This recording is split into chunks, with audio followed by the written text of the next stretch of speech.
Hey guys, welcome to my channel.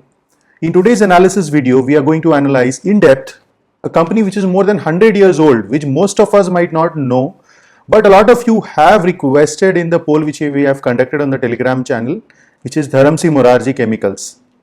It's a very interesting case study and I request you to watch till the end because I'm going to discuss some key pointers at the end of the presentation. So don't form your opinion just by watching the initial minutes of the video. So if you're new to the channel, please do subscribe, and if you have not joined our Telegram channel and want to be in touch on daily basis, read the market analysis, don't forget to join our Telegram channel as well. Let's get started. So Dharamsi Morarji was started in 1919 and that's why it's a more than 100-year-old company. They are leaders in sulfur chemistry in India and they also manufacture products related to boron and ethanol based products. So they are leaders in sulfur chemistry and they make specialized chemicals by combining the sulfur products with chemicals like boron and ethanol. So their products are used in various industries like dyes and pigments, pharmaceuticals, nutraceuticals, fertilizers, cosmetics and various other industries. They also do contract manufacturing for their customers. They are headquartered in Mumbai, and in India they were the first people who started producing sulfuric acid and phosphate based fertilizers. They sell to more than 25 countries in 6 continents. The employee strength is somewhere around 350 people working with them and they manufacture around 34 products. Now let's discuss about the management. You would be a little confused to observe or read that although the company's name has the word Morarji, but the promoters or the people who are managing the company have the surname as Gokuldas. So there is an interesting story behind this which we'll discuss at the fag end of the video. So the present managing director and CEO of this company is Mr. Bimal Lalitdal Gokuldas. He's a chemical engineer and he has a couple of decades experience in this industry. He has studied his post-graduation from US. He has held senior positions in the company for the last 2 decades and he has worked across all the domains like technology, management, marketing, import, export. The company believes he is an expert in the turnaround strategy, which the company is undergoing a turnaround, and he's also good at cost reduction, new market development, outsourcing and other things. Now let's understand the journey of this company. Mainly the journey we are dividing into 3 parts. The first phase was the longest phase where there was not much growth in the company. Then a short phase where the restructuring happened, and the third phase where the growth has begun. So in the first phase, we started in 1919 when the company was incorporated until 2007, which it lasted for a very long period of time. They started operations as a sulfuric acid manufacturer as well as phosphate fertilizers manufacturer. So it was going fine. They mainly focused on their fertilizers business and majority of their revenue, roughly 75%, came from fertilizers. Then from 2000 onwards, the fertilizers business started incurring losses. This business was mainly dependent on the government policies, and wherever there was an adverse government policy, this business was drastically affected. So this continued up to 2007. Then in 2007, the management decided to restructure the company, and in 2009 they decided to close the fertilizer business and focus only on the chemicals business. So in chemicals business also, they wanted to focus on their strength, which was the sulfur chemistry. And in sulfur chemistry itself, they wanted to get into specialty chemicals which combine sulfur chemistry with the other chemical products. So whatever lessons they learned over a period of time, they started implementing in the phase 2 and they restructured the company. Then in the third phase, which started from 2011, they started to focus on the R&D to develop more and more new products.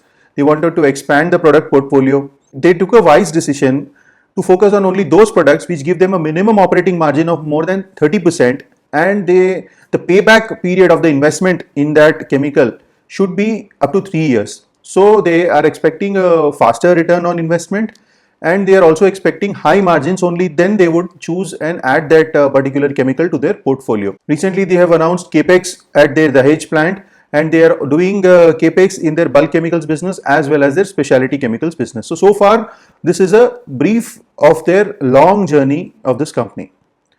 Now let's understand the business model. Broadly, you can divide the business of this company into 3 divisions. First is their bulk chemicals business. The second is the specialty chemicals business. Third one is the boron chemistry. Now what is this boron chemistry? We'll discuss. Bulk chemicals business, the first thing, their focus is on the sulfuric acid. As you know, they were the first people who started manufacturing sulfuric acid, and they are leaders in India in manufacture of sulfuric acid based products. In sulfuric acid or the bulk chemicals in general, the material has to be sold within a certain radius, as logistics is a kind of a problem for these kind of chemicals. Out of the total manufacture, what they do, 50% they sell it to other customers and 50% they use themselves as captive consumption to manufacture other downstream products which they sell as specialty chemicals. So in this they are making chemicals like sulfuric acid, sulfuric anhydride, oleum, chlorosulfonic acid, and these chemicals are used in detergents, dyes, fertilizers and various other industries. In bulk chemicals, what happens is there is not much of innovation, but there is a lot of competition, and a company becomes a winner only if they are very cost efficient and they are able to offer the product at a reasonable price compared to their competitors. Coming to the specialty chemicals business, in this what they were doing is they are combining the sulfur products with the other chemistries and manufacturing new products like benzene sulfonyl chloride, benzyl sulfonic acid, phenol sulfonic acid, sodium benzene sulfonate. So now if you read the names, we need not remember the names, but you will observe that here there is a combination of benzene and sulfur, there is a combination of phenol and sulfur. So this is basically what they were doing. So they were making downstream products which are the specialty chemicals, and around 65 to 70% of the specialty chemicals they are exporting to foreign countries. By doing so, they became the world leaders in manufacturing benzene sulfonic chloride, and they are one of the largest manufacturers of sodium vinyl sulfonate and diethylene sulfonate. Now when we study the chemical industry, lot of times we read that this company is the world leader in this chemical, this company is a world leader in that chemical. Although it's a good thing, but we should also keep in mind that even though it's the world leader in that particular chemical, what is the market size of that chemical per se? Sometimes what happens, the market size is just a couple of 100 crores and this company is a market leader. So even though he's the market leader, they will not get much of revenue from that chemical, and there is not much scope of expansion in that industry or that specific chemical itself. So these specialty chemicals of this company are used in agro industry, coating, detergents, polymers, dyes and several other industries. So they have a wide range of utility. Coming to their boron business is presently shut because for manufacturing these products they need raw materials which have to be imported. Government has put a ban on import of this raw materials.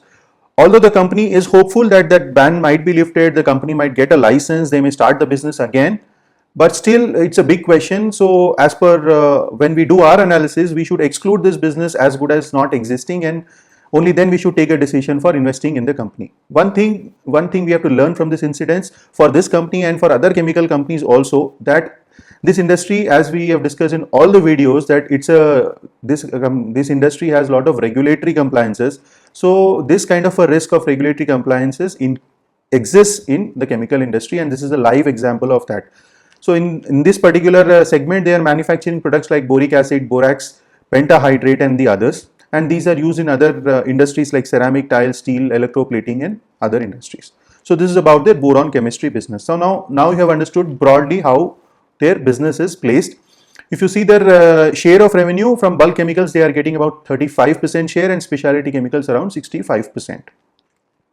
Geographically, if you see, from export they are getting 32% and domestic sales are 68%.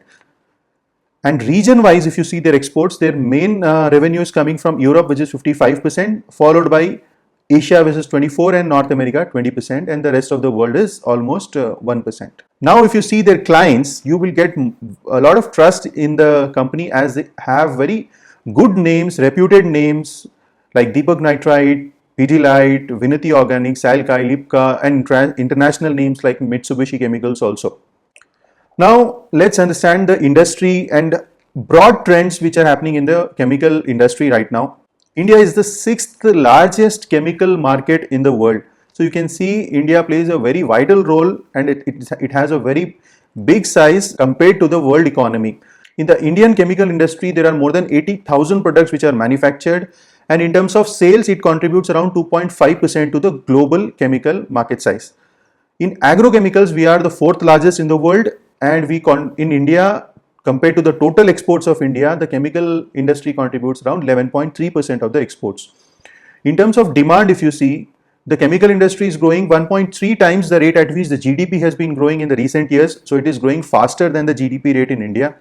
And present size is somewhere around 178 billion dollars, and it is expected to reach around 300 billion dollars by 24-25. And to reach this size, it has to grow by around 11% CAGR. So the industry itself is expected to grow at a double digit, which is a positive for us to be invested in the chemical industry.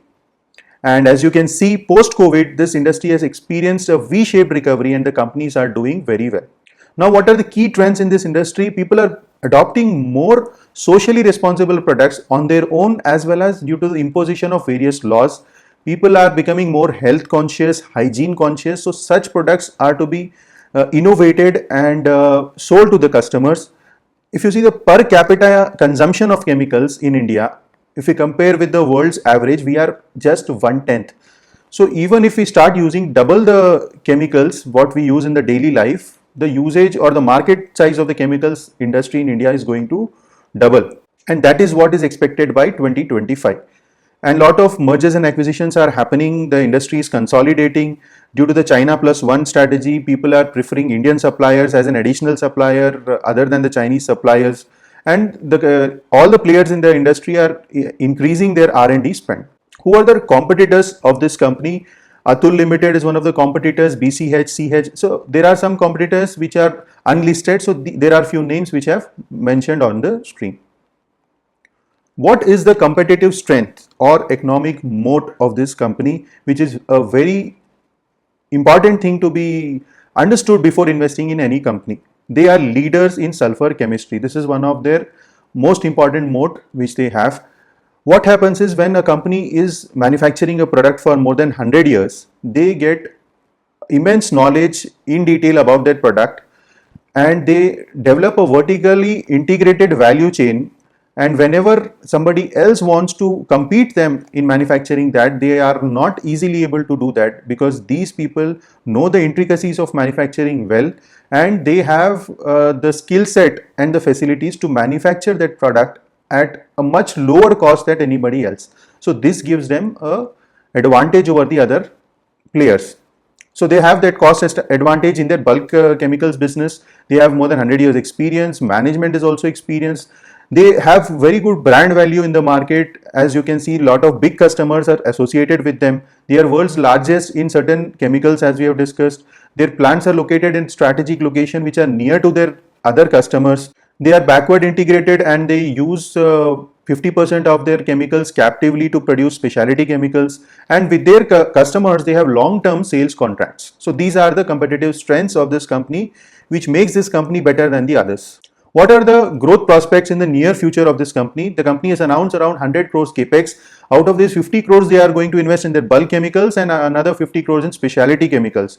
Just to give you an idea, somewhere around 200 crores is the present turnover of this company, and after this capex, the turnover will drastically go up. In the bulk chemicals business, they don't want to spend much in that growth. They want to improve their efficiencies. They do want to do the debottlenecking and reduce their cost and become more stronger in their bulk chemicals business. They mainly want to do future capex after this one in their specialty chemical business. In specialty chemicals, they are expecting an asset turn ratio of about 2x. So if they spend 50 crore, they would expect a revenue of about 100 crore coming from their capex by FY23. And in the new products, they want to only add those products where the operating profit is more than 30% and the payback is less than 3 years. So they want to add only high value and higher margin products to their portfolio. Another part of their plan is they want to enter into chemicals where even though the market size is less, but the competition is low, and they can enter and become market leaders in such products. Boron business, as you know, it is closed due to the government policy, and they are experiencing good demand from domestic as well as their export business. They are focusing on R&D to improve and add new products to their portfolio. China plus one will add to their growth. There are a lot of PLI schemes which are announced by the government which will benefit the company in the future. And the company keeps on trying to become an approved vendor of various multinational companies. So they want to focus only on the niche products which are low in volume and high in value. Now, if you see their capacity expansion plan, they have finished a capacity expansion of 10 crores at Dahej and Roha, and they plan to complete an expansion of about 50 crores in their bulk chemicals business at Dahej by September 2021. In the specialty chemicals business at Dahej, they want to finish the capex of about 20 crores by December 2021, and on their intermediate plants at Dahej, about 10 crores by March 2022. So this is their capex plan for the coming future. What are the different risks which this company might face? Regulatory risk, which has proven very bad for this company in the past, as their boron business is drastically affected. Raw material availability, price of the raw material will affect their margins. Customer retention would be at risk, retention of skilled people. Forex risk, because it's a export business. Another risk which you have to keenly observe in this type of businesses, the sulfur plants require shutdown for some time after 15 to 18 months of operation. So whenever that particular month the plants are shut, the results of this company would be drastically affected. Now, after understanding the business, industry, the growth prospects, competitive advantages, let's talk about the numbers. Starting with the quarterly numbers, they did a decent quarter in Q1 FY22 with specialty chemicals showing a good performance, and as you know, the boron business remained closed. Bulk chemicals it did a decently well job, but the raw material prices increased and the logistics cost increased, which affected the margins. So revenue, if you see, they did about 70 crore against 30 crore year on year, which is about 80% rise. EBITDA was 12 crores, around 8 crores in the earlier year, which is about 58% more. Profit after tax 7.5 crores increased from 5.4 crores, which is about 38%. So in terms of numbers, they have done a decent quarter. Margin wise, EBITDA margin went down from 20 to 18% because of the reasons we have discussed. And out of the total revenue, specialty chemicals contributed 55%, bulk chemicals contributed around 41% of the revenue. So this is their quarterly performance. Now let's compare the 5-year performance. Revenue has been kind of stagnant in the last 5 years. So although they have been announcing great plans for expansion, till now that is not reflecting in numbers, although some partial capex is already over. So from FY17 to 175 crores till FY21, it has come down to around 200 crores. So although there was an increase in FY19, but overall there's not much impressive growth in terms of revenue in the company. EBITDA wise also you see the same picture. They have done about 36 crores in FY21. EBITDA margins are slightly under pressure at 18%, which did well in FY19, which went up to about 24%. In profit after tax also we don't see a steady increase, and in FY21 they made about 33 crores. Profit after tax margins are somewhere around 16.27%. They did well in FY29, which came to somewhere around 20%, which was very impressive. EPS is about 13 rupees in FY21. Now coming to the balance sheet items, the share capital has been constant in the last 4 years, which is about 28 crores. Reserves have steadily grown from 35 crores to 148 crores in FY21. Borrowings are not very high. They have a debt of about 32 crores on the balance sheet as on FY21. Fixed assets are slowly increasing as they are increasing their capex. There's no alarming sign, but the sales are not proportionately increasing as the inventory is rising. So that is to be monitored. Inventory, if you see, is steadily rising, although the sales are not on a continuous increasing trend. So as of now, it is not abnormal, but this trend has to be closely watched. If the inventory is piling up and inventory turnover ratio is going down, then that's not positive for the company. Trade receivables are somewhere around 30 crores, which are stagnant, and there's no abnormal movement. They have about 4.4 crores cash on the balance sheet as on FY21. Free cash flow, the company had positive free cash flow up to FY20, but in FY21 the free cash flow became negative, about 15 crores. This was due to the capex which was done by the company, so there's no problem with having negative free cash flow in FY21. ROCE has gone down to 19%. So 19% is also pretty decent. When they enter into the specialty chemicals business, the ROCE will increase along with the margins. Inventory turnover ratio, as you see, the inventory went on increasing over a period of so many years. Inventory turnover ratio is falling. So as of now it is okay, but further if the inventory turnover ratio keeps falling, then it's not good from the balance sheet point of view. Debtor days are somewhere around 58 days, so that's pretty decent. Coming to the shareholding now. Promoters hold about 53%, which is a pretty decent shareholding. Public holds about 46%. Now you observe that there are no institutional investors in the company. Almost no, if you see. DIIs just hold about 1.24% and there are no FIIs in the company. There's no pledge. Debt equity ratio is 0.18. So in terms of leverage, there's no risk. The managing directors got a remuneration of about 1.4 crores, which included 28 lakh of the previous year. ROE is about 20%, which is a good number. Stat auditors are Rahul Gautam Diwan and Associates, and it's a dividend paying company. So this is the discussion which I was talking to you about in the beginning of the video, and that's why I requested you to watch till the end. Although we have discussed a lot of positive things about the company and I have studied a lot, read on the internet also, most of the people were discussing a lot of positive things about this company. But there are certain things which I thought which you should know as shareholders before you decide to invest in the company.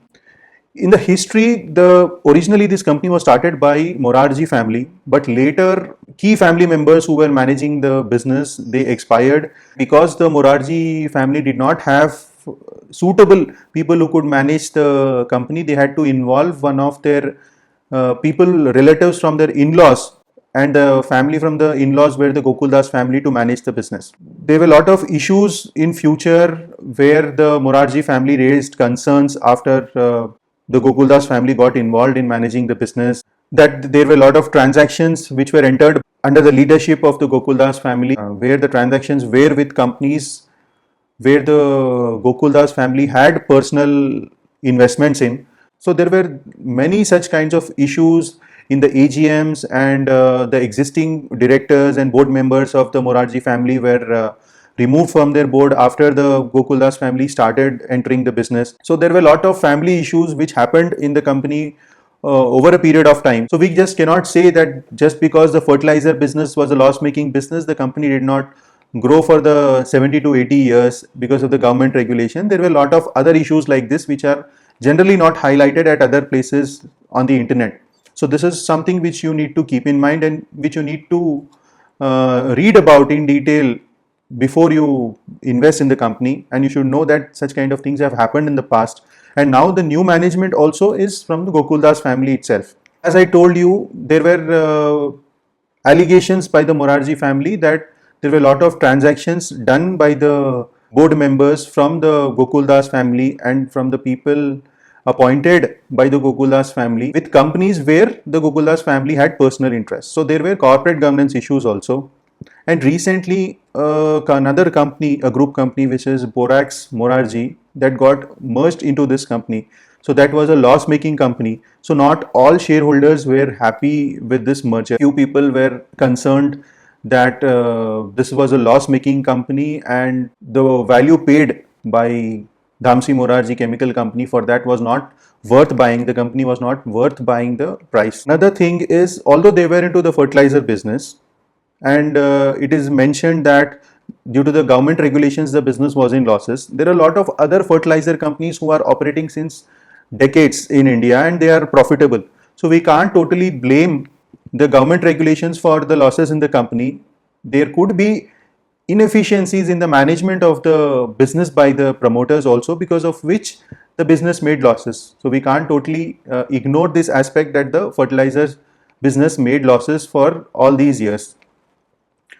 Another thing is, you have to keep in mind that they are expecting the turnaround of their boron business, which may or may not happen. So what I felt is all these points are important for you as an investor before you choose to invest in the company, and that's why I have included this discussion especially in this video. Although it is not crystal clear as to who was right in all these issues, but we should at least know that these kind of issues have happened in the past with the company. Now let's talk about the valuations. Last traded price is about 330 rupees, 52-week high and low is 434 to 129.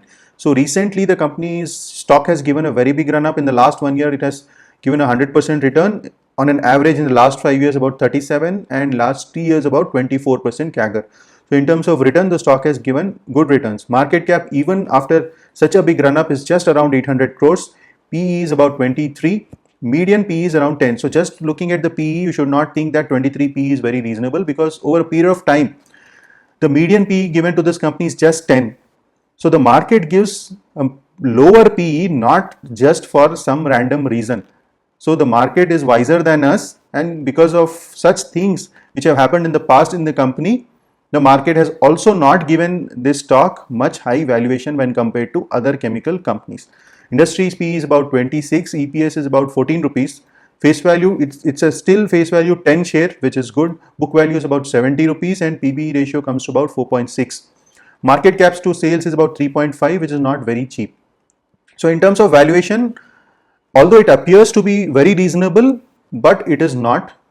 These valuations are justified only if the company is growing at least a double digit number every year, and which we have to wait and watch whether it's going to happen or not. Now let's look at the chart. This is not a recommendation. We are just analyzing the chart. If you choose to invest in the company, at what range you can start buying. So you can consider entering the stock at somewhere around 280 to 300 range, where the stock has a good support and the valuation in terms of PE comes to somewhere around 20. So there you can be partially invested, and as and when the company performs better and better, you can keep increasing your stakes in the company. So this is about Dharamsi Morarji. The fundamental wise they are decent, but there is no impressive growth in the company, although it's a 100-year-old company.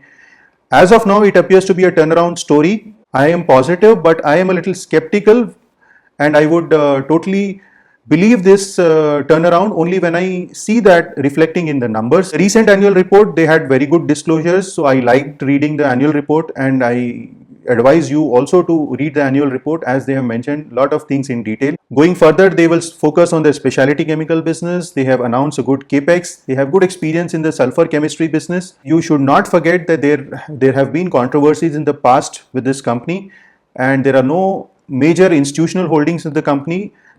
And what I expect is to get better trust of the shareholders. The management can be more transparent. They can conduct earnings calls. They can conduct different interviews in the media or press releases. And if things like that are done, we get more clarity as investors, and when we get that confidence, we can confidently invest a higher chunk in the company. If you like the company and if you believe that there is a turnaround going to happen after the analysis which we have done, you can build a small position, and as and when the things get reflected in the numbers and you are able to see the results, you can keep increasing your stakes. That is something which you can consider after discussing with your financial advisor. Thank you for watching this video. I hope you like the analysis and the new angle which we have brought in this video, which is the dark side of the company, as well along with the positives which we normally discuss. If you like the video, hit the like button and subscribe to the channel. Comment below whatever companies are your favorites, and I'll choose one of those companies and make my next analysis video. Thank you for watching and have a wonderful day.